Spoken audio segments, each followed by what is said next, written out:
reading from the Holy Gospel according to St. Matthew. Glory to you, O Lord.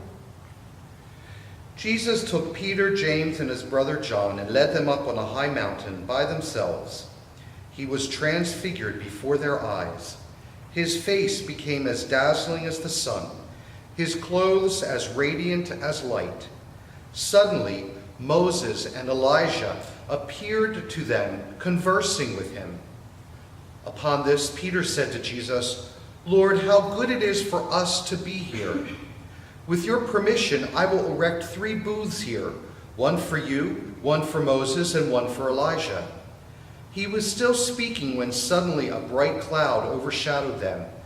Out of the cloud came a voice which said, "This is my beloved Son, on whom my favor rests. Listen to him." When they heard this, the disciples fell forward on the ground, overcome with fear. Jesus came toward them and, laying his hand on them, said, "Get up, do not be afraid." When they looked up, they did not see anyone but Jesus.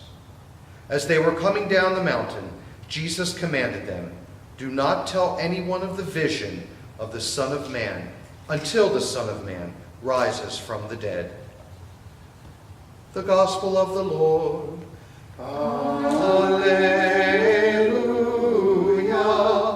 Alleluia. Alleluia. Alleluia.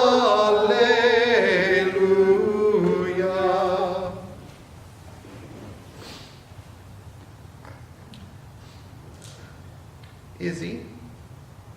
Hello. Do you know what a promise is? Do you know what a promise is? Sean, can you help her? Do you know what a promise is? A promise is something that you keep and honor what your adults say. Okay. Can you make a promise? I promised my mommy I'll help her do her clean up the house. Okay. Do you keep that promise? Yes. Okay. Has anybody ever made a promise to you? No one's never made a promise to you? Not that I can think of. Not that you can think of? Mm-mm. Mom or Dad never promised you anything? I don't promise to take care of you and keep a roof over your head. You did. Yes. Do they keep that? Yes. Is it important to keep promises? Yes. Yes.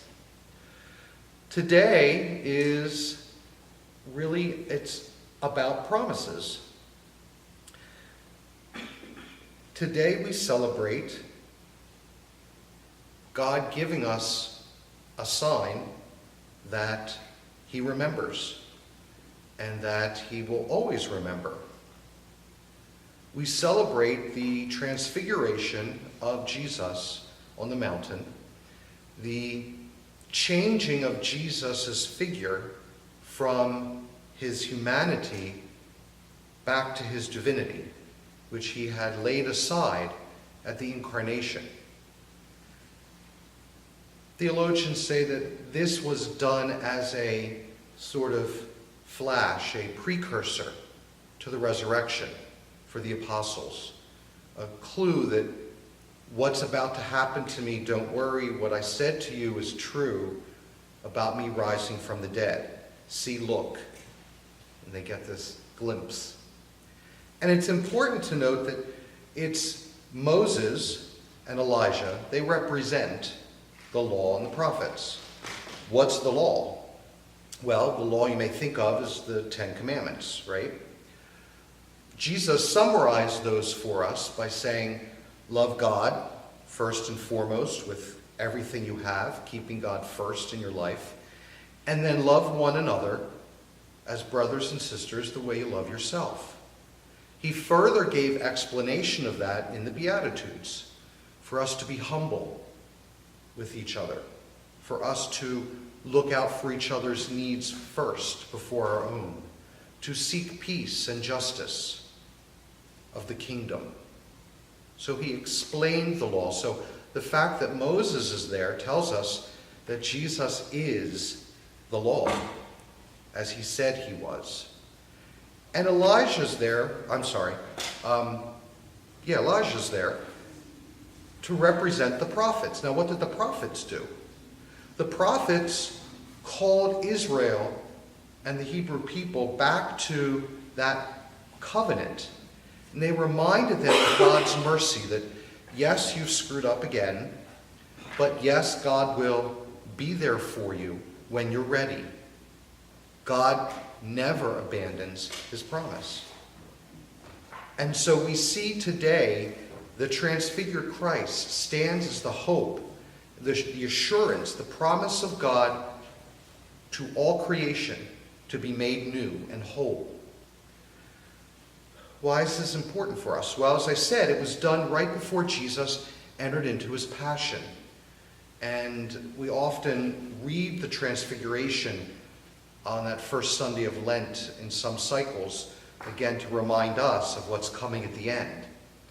So it's important for us, I think, to remember in our own passions, in our own persecutions, whether it be in our family, someone who's ill, physically or mentally, that's a challenge to us, at work, the stresses and anxieties, the difficulties of people around us at work, worrying to make ends meet in the job that we have, in our society, worrying about justice, worrying about equality. We, over the weekend, learned that the process is going forward to throw out the tens of thousands of transgendered service people. And we sit back and wonder, how can this happen? How can this be? We hear about the continued problems, especially with opioid addiction in our country, and probably know people in our own lives, our own circle, who have had problems with drugs or alcohol. So in the midst of these problems that we have, it's important for us to remember the transfigured Christ, for that is the resurrected Christ. That is the Christ we celebrate every Sunday here on the altar. Every time we gather together, Jesus, in his transfiguration, all of his glory, is here with us, and is a reminder to each of us that this is what I'm going to do for you. The way that you have given me your humanity, I'm giving you back the divinity in which you were created the very beginning of time.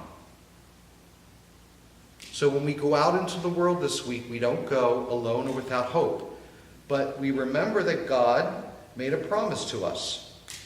And Sean, what is it that you should always do with a promise? You should Keep it. Right. And that's what we remember and know that that God will do for us because of Jesus. He will keep his promise to us to make us again the way we should be, whole, sharing his divinity.